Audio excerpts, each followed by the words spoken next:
بسم اللہ الرحمن الرحیم۔ اسید رضی اللہ عنہ کا گھوڑا فرشتوں کو دیکھ کر بدکنے لگا۔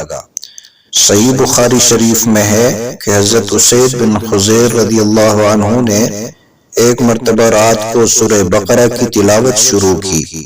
ان کا گھوڑا جو ان کے پاس ہی بندھا ہوا تھا اس نے اچھلنا کودنا بدکنا شروع کر دیا۔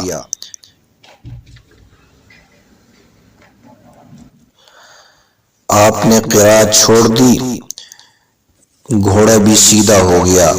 آپ نے پھر پڑھنا شروع کیا، گھوڑے نے پھر بدکنا شروع کیا۔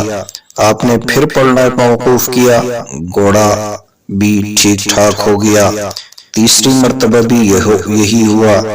چونکہ ان کے صاحبزادے یحییٰ گھوڑے کے پاس ہی لیٹے ہوئے تھے، اس لیے ڈر معلوم ہوا کہ کہیں بچے کو چوٹ نہ آ جائے۔ قرآن کا پڑھنا بند کر کے اسے اٹھا لیا، آسمان کی طرف دیکھا کہ جانور کے بدکنے کی کیا وجہ ہے۔ صبح حضور صلی اللہ علیہ وسلم کی خدمت میں آ کر واقعہ بیان کرنے لگے۔ آپ صلی اللہ علیہ وسلم سنتے جاتے اور فرماتے جاتے، اسید پڑھتے چلے جاؤ۔ حضرت اسید رضی اللہ عنہ نے کہا، حضور تیسری مرتبہ کے بعد تو یحییٰ کی وجہ سے میں نے پڑھنا بالکل بند کر دیا۔ اب جو نگاہ اٹھی تو کیا دیکھتا ہوں کہ ایک نورانی چیز سایہ دار ابر کی طرح کی ہے اور اس میں چراغوں کی طرح روشنی ہے۔ بس میرے دیکھتے ہی دیکھتے وہ اوپر اٹھ گئی۔ آپ صلی اللہ علیہ وسلم نے فرمایا، جانتے ہو یہ کیا چیز تھی؟ یہ فرشتے تھے جو تمہاری آواز کو سن کر قریب آ گئے تھے۔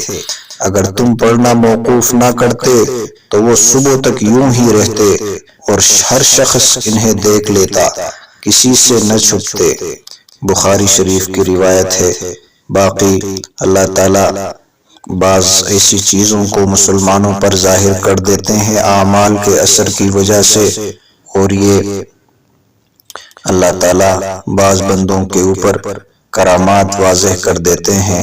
انبیاء پر معجزات آتے ہیں اور اللہ کے نیک بندوں کے ہاتھوں کرامات ظاہر ہوتے ہیں، اور یہ بعید از عقل نہیں ہے اور اللہ تعالیٰ کی حکمت کے عین مطابق ہے۔